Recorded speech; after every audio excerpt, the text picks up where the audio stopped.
Good morning, everyone, and greetings from the Ministry of Labour Relations and Workplace Safety. As Kevin introduced, Jerry works for the Canadian Centre for Occupational Health and Safety. I'll often refer to this as CCOHS. This is a national workplace health and safety organization. As for myself, I work for the Government of Saskatchewan in occupational health and safety as part of the regulatory team. What Jerry and I have prepared for you, and I'll just get that up, there we go, is something like the two sides of a coin. On my side, I'll be speaking about some of the violations or contraventions that our officers see when they visit work sites in the province. But really, the key here is to helping you. Jerry will provide you with some highlights on prevention opportunities and really demonstrating the power of technology to find things quickly and easily to assist employers to comply with the regulations, because that's really what we're all about. So to keep things moving and interactive in the presentation, I'll provide some of the information on a few of the violations, and then I'll pass the baton over to Jerry, who will go through some of the available resources that they have. Now, what we'd like to share with you, first of all, I'd like to tell you that my first experience with a health and safety official was when I was a teenager working at a gas station in my hometown of Melfort. And I don't remember the officer, but I do remember that right after his visit, we all had to take WMIS training. And it must have been important because they came in after hours, and that didn't happen very often. But it was an immediate response to something, and action was taken. That's what we're talking about here today. Jerry will be able to make some of those connections from violations to resources on what to do now. Better yet, even if you're sitting in the audience not having experienced a violation, we hope the information we provide will give you a reason to take action and help prevent a contravention, or worse, an injury. So Jerry, I'll turn it over to you about CCOHS. Great. Thank you, Megan. Good morning, everyone. Good morning, everyone. Thank you. I remember an instructor in my university days that always said that, you see me in the hallway, at least say hello, right? Again, CCOHS, as you can see from the screen, is a tripartite organization, and I think that's what gives us our benefit. We represent workers through labor, we represent government, we represent employers that all sit at the table. We promote, we inform, and we provide information. We provide a myriad of, and promote a number of pieces of information on mental health, from confined space entry to personal protective equipment, across all different areas. And we'll talk a little bit about how we can gather that information. We inform workplaces about health and safety. We're an educational organization, a national organization. And we provide, and this is the key, we provide credible, accessible information, resources to improve the health and safety of workplaces in a real easy to understand way. What we're going to be talking about today are some apps. So some applications, mobile applications, web applications that CCOHS has worked with our partners, the Saskatchewan Construction Safety Association, Ed's right here, representing SCSA.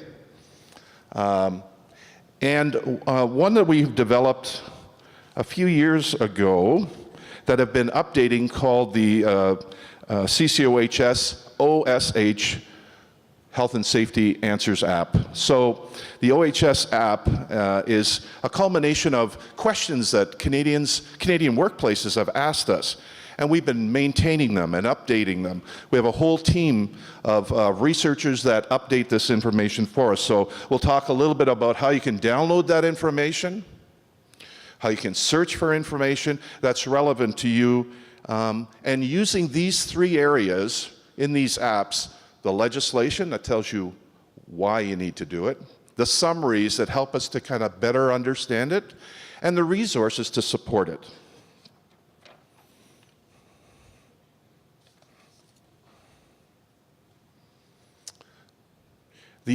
Oh, that's kind of cool. I didn't know it did that. Oh, I'm sorry. Whoa.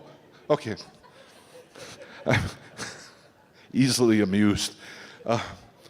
The Occupational Health and Safety Answers app, or what we call the CCOHS Answers app, was developed, again, on a web tool, or what we call a portal. So you access the information right from your computer at home or from your computer at work. In recent years, there's been a real need for mobile technology. So we took that same information, and what you see here is our mobile version.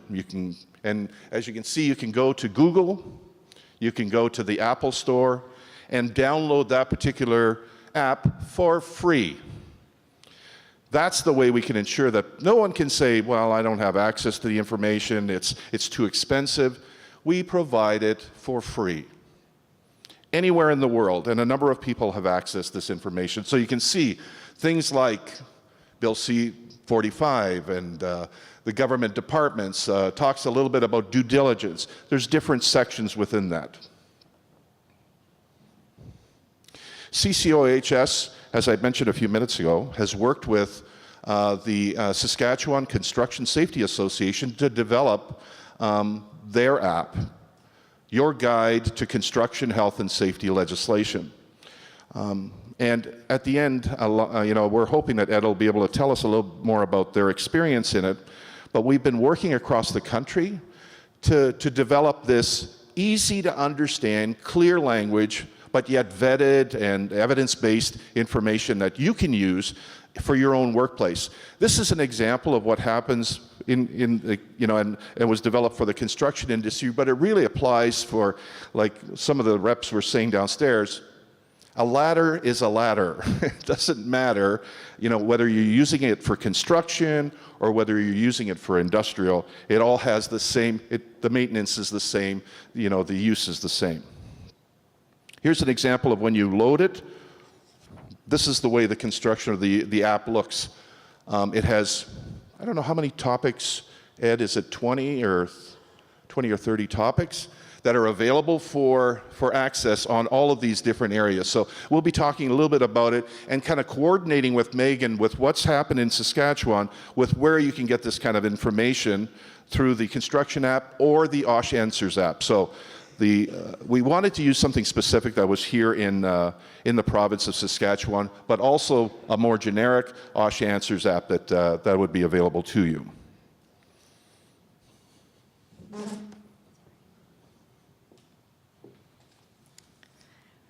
Well, it wouldn't be the government without us having a sheet like this. So I just want to make sure that for the province of Saskatchewan, the things that we regulate in our office, the legislation is the Saskatchewan Employment Act, and the pertinent section for most of you is Part 3, which is the Occupational Health and Safety section. That's what we're talking about here today. And of course, there's the regulations that are associated with that, which are the ones from 1996.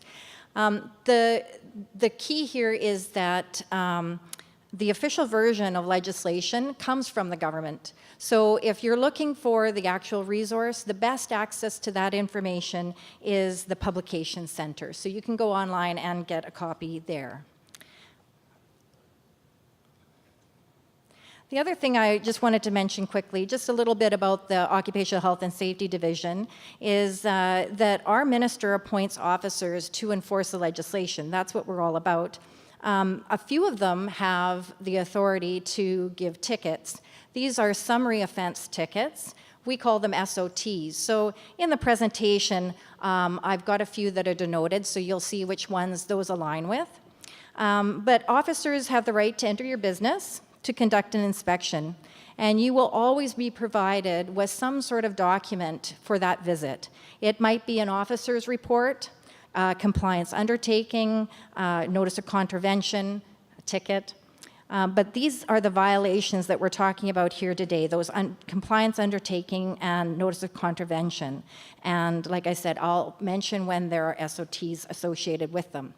So we'll just get right into it with our top 10 safety violations.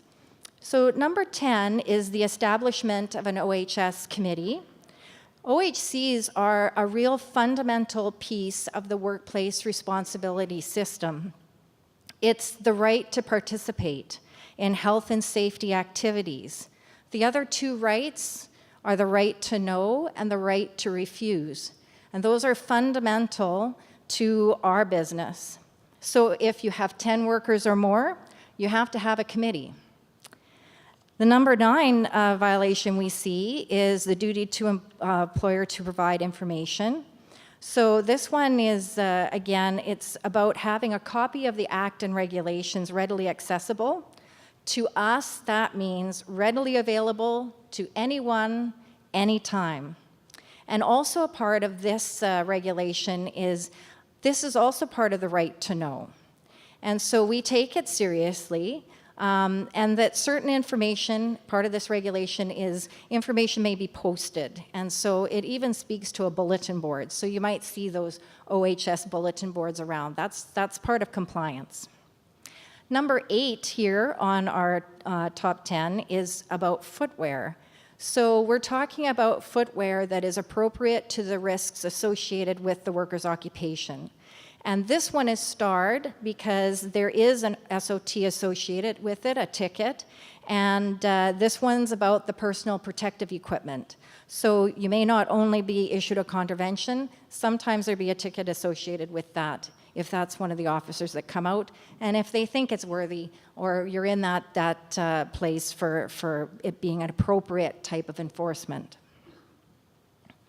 So Jerry is going to come out soon, I promise. We'll go through a few more of these. So our number 7 one is about electrical panels. This one is fairly easy to fix. Don't put anything in front of an electrical panel. Number 6 is about stop work orders. If an officer sees a deficiency or believes that one exists that involves the risk, sort of an immediate risk to health and safety of a worker, the officer can stop that particular work until the deficiency is rectified. So in 340, this one, an employer can actually proceed once the situation is rectified or the criteria is met that's been put into the order. If you get one that says 3-41, that's the more serious type, and that's the kind where the officer comes back to release the situation. So just to note that there's 2 kinds there. But where Jerry's going to come back in is in about the number 5, harassment. And I just wanted to just set this up a little bit for you. Our officers who deal in harassment are a little bit separate from the other safety officers in the work that they do. They are strictly reactive, just from the sheer volume of complaints. They receive over 2,000 inquiries a year. In 2007, that's when the change to the OHS legislation included harassment on personal grounds. And as my colleagues explained to me, and I think it's on the website as well, you might frame that personal grounds as bullying. Some complaints through the harassment unit proceed as OHS issues. Some are referred to other agencies like labor relations and mediation for conflict resolution.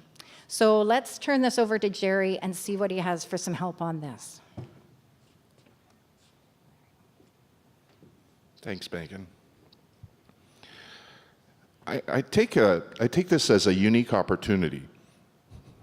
When we were approached by the WCB to talk about this and to work together with the regulators, I thought this is the first time that we've been asked to do a joint presentation with the government and the regulators and the inspectors and the educators to say, these are the issues. These are the concerns that we're seeing in workplaces today. And we'll specifically identify the top 10. But then we just don't walk away. Say, leave it to you to figure out how you're going to do it.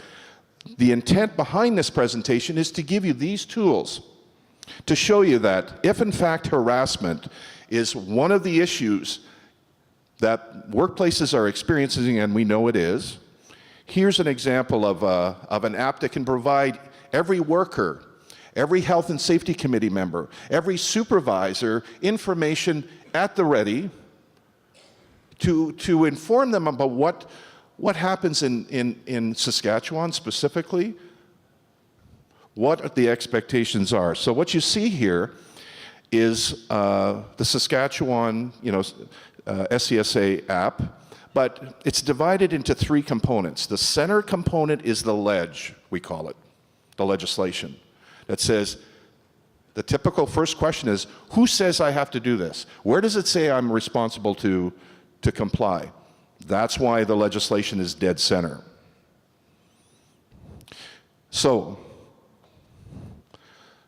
then the next part is, once we understand and appreciate that, we have this obligation to comply with the rules, let's take a look at the summary document. Now, I think this is probably one of the most innovative things that we've done, and the biggest struggles we've had with the regulators is summary. And why? Because sometimes people look at this as being interpretive, and regulators don't like interpretation. And I don't blame them, because you're saying you're turning things and you're switching things around. When in fact what we did do is we clarified. Hard to believe, I work for the federal government and we clarified something, because that's not the clear language. I know, it's kind of an unusual word to use. But what we did do is identify from the legislation, that center column, what it is we have to do. Show me, tell me what I need to know. In this particular case, you can see that we've identified, as an employer, you shall make sure, as far as reasonably practicable, that the workers are not exposed to harassment with respect to any matter or circumstances. So the idea is there's a direct relationship with what the inspectors have left, that citation that they've dropped, and information that you can get from these apps, whether it be the construction safety app or whether it is the OSH Answers app. That gives, again, a more generic perspective. Ooh, I like that. So, I wish they would tell me when they do that, because that makes me look, anyways, never mind. Saskatchewan, so what we've identified and worked with Saskatchewan is to identify all of the resources available, not all the resources, but the pertinent resources available from Saskatchewan, from the government, in an area where they can, under resources, look at interpersonal violence and abuse programs about harassment, preventing violence in the workplace. Again, another document from Saskatchewan that you can use that's specifically identified in the app. Again, relating to that citation. In addition, CCOHS has also included resources and materials available that we have about that same topic on violence in the workplace, bullying in the workplace. The beauty about the OSH Answers is that you can print them off as a PDF and post them and discuss them at a health and safety committee meeting. Put it on a piece of equipment. And I'm saying that, when we're talking about how to operate a forklift, even as simple as how to use a screwdriver. I mean, some people would say, well, my goodness, why would I need that? But it's as much a carpal tunnel problem and using it efficiently. We have been using these and updating them for 40 years. And employers and workers and health and safety committees still find them valuable.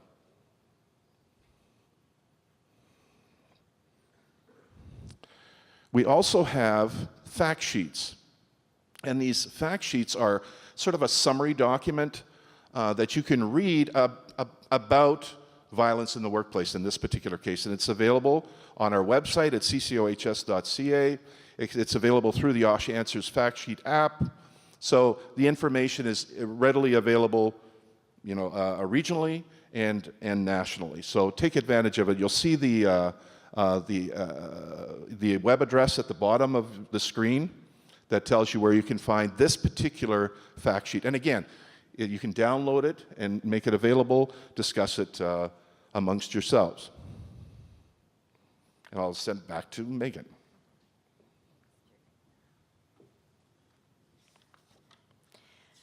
So just following the next few here, the safeguard and protective headwear, both of these are starred because there are SOTs or tickets associated with these violations.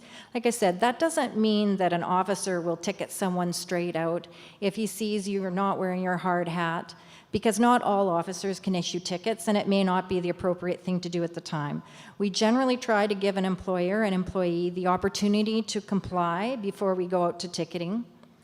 But I do want to get more into the supervision of work. That one, number 3, supervisors must follow health and safety policies, practices, and procedures. You must make sure workers under your direction do so as well. And I know that my colleague Amy has done a presentation before on this, and this one is a real important one, so I'm very glad that Jerry said that he's got some more information for us on this one. So I'll turn this one over to Jerry. Thank you. I look at this too as a bit of a challenge. We're providing to you information that's not private information, it's not confidential information, it's information that can help you. And I challenge you and each one of you to go back to your workplace, taking these top 10 and asking the question, have we had any citations or violations or orders in these top 10? That's question number 1. Question number 2, do we have processes or policies or procedures to address any of those? Do we have a functioning health and safety committee? Do we have duties and responsibilities identified in policy? Here's the proactive approach. That's what these meetings are intended to do, is to be proactive. Unfortunately, what we're talking to you about has already happened. But what you do with this information and where you go with it in the future can change the way we address these things next year. So in this particular case, the legislation identifies the duties, responsibilities of all the workplace parties, the employers, the prime contractors, supervisors, workers. What is their duty in the workplace to, you can see the first word of every sentence kind of gives you a sense for what we're talking about. In this particular case, there's 2. One is called train. Train workers about any potential hazards. The second one is provide any information, instruction, training, and supervision. Do we provide that to our workers? I remember an inspector once told me, the way you look at due diligence is, can you stand in front of a judge and say, have you done, the judge would ask you, have you done everything reasonable in the circumstance for the protection of a worker? Reasonable. I'm not saying that you have all the answers, but were you reasonable? And having this kind of information at the ready, being able to say, we did, we looked at these duties, we recognized that we had some issues and that we had some gaps, but we addressed them, we changed our procedures, we worked with our union, we worked with our workers, and we came up with and adjusted and retrained so that we wouldn't have this problem in the future. To maintain a healthy and safe work environment, you see how these summaries are, this is what you need to do. Because sometimes when we read legislation, it's very confusing. I don't know about you, but I have an issue with reading leg, and I have to read it 2 or 3 times, and I still don't understand what it means. Employers and workers and health and safety committees and unions are saying, we want to do the right thing. But we don't know what we're supposed to do. I've read the legislation. I don't know, even after reading it, what I'm supposed to do. So, in this particular case, We've taken the legislation and now clear languaged it to summary. To maintain a healthy and safe work environment, know what your, and this is what Megan was talking about, know what your responsibilities, your duties are. Have the authority, the resources, and time to carry them out. Have the required knowledge, again, training, education, knowledge, training, experience. These are opportunities today to go back to your workplace, to download these apps, and hand them out to everybody you know.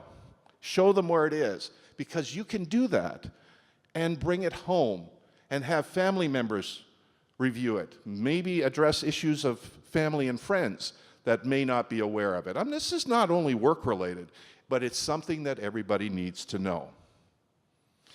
We also have basic responsibilities, again, from the resource sections, from CCOHS on what are the occupational health and safety legislation in Canada, generically, what are some basic responsibilities? Because you'll find across the country, it's basically the same. Even though health and safety is kind of a provincial responsibility, the rules, right, Ed? The rules are basically the same. The OSHA Answers fact sheet, like I said, you can either go to our website and look at it through the portal, or you can download it through the app, and it'll provide you information on what are the responsibilities of a supervisor and manager.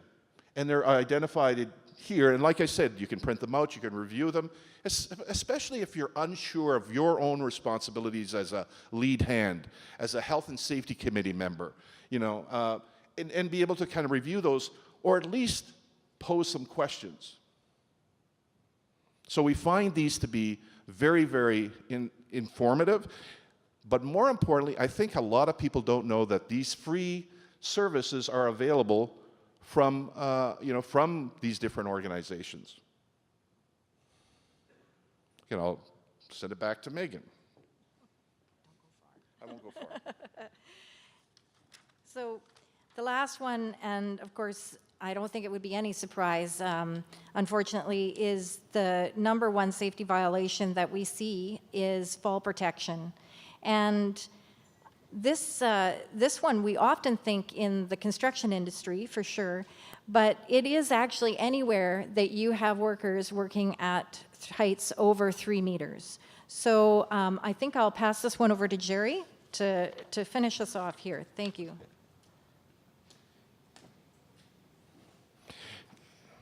Interesting enough that this particular violation is probably, and I'm not going to use percentages, but one of the highest in every province in Canada. So falls from heights is becoming a huge problem. And in an aging workplace, I don't know about you, but if I fall, it's going to be a lot more of an issue than if I were 20 years old. So in aging workplaces, the rehabilitation, the medical intervention is so much greater. So if we're telling you now that falls from heights, or falls over 10 feet, 3 meters, is an issue, wouldn't it seem reasonable to go back to your workplace and say, have we had any violations recently, over the last 2 or 3 years, involving falls? If nothing else, it's posing the question. Well, I went to this, to the Institute, they provided us information, and I'm sharing this with you. So, in this particular case, again, the same idea.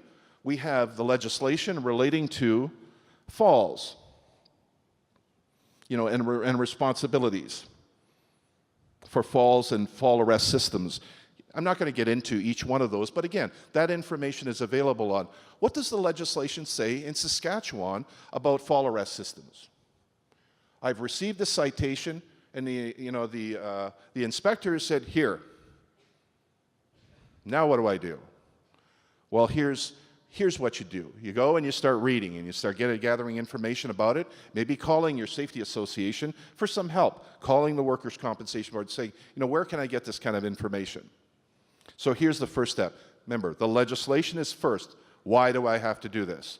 The second one is the summary documents that say, Okay, what am I supposed to do? Falls are the leading cause of injuries in construction. And I would hazard to say that it's a problem in many, many areas, not just construction. Whether it's motor vehicle collisions or harassment and violence in the workplace, all of that information is available in the SCSA app and also in the OSH Answers app. If you have a problem with mold, if you have an issue, with dealing with chemicals, with WMIS, with all of this information, all of that is available. We're just providing to you a reason to go, the top 10 reason to go to get information. To me, when a regulator says to me, it's like a police officer saying to you, I think it's a good idea if you take, I remember an inspector saying this, I think it's a good idea if you take WMIS training. You seem like a pretty smart person. Yeah, I am. I'm pretty smart. I think I'll take WMIS. So here's an opportunity where we said, these are the issues. These are the solutions. Now it's up to you. So you have the summary documents and the resources for toolbox time. So if you have, an opportunity to talk to your staff in a safety meeting, in an opportunity to sit around and in a lunchroom to have these discussions about, the issues around, in this particular case, working around slips, trips, and falls. And and maybe in November, hopefully not October, we start talking about slips, trips, and falls. It could be outside your front door. How are we preparing for it? It's more of the conversation than it is about working in construction and fall protection. So those are the resources that are available through the Construction Safety Association. And again, like I said, on the other side is the OSH Answers app. Again, you can download it through the stores. In this particular case, they're saying, what should you know about fall protection? Sometimes you don't even realize you work above 3 meters. We may not even be aware of it. And that's a good question to ask in a workplace. Do you work above 10 feet? Oh, no, I never work above. I said that in a workplace once. I asked the supervisor at a municipality, and I asked them, the worker and the supervisor, do you work above 3 meters? And the supervisor said, absolutely not. And I could see the employee's head turn to the supervisor, and he said, we've heard this before, are you kidding me?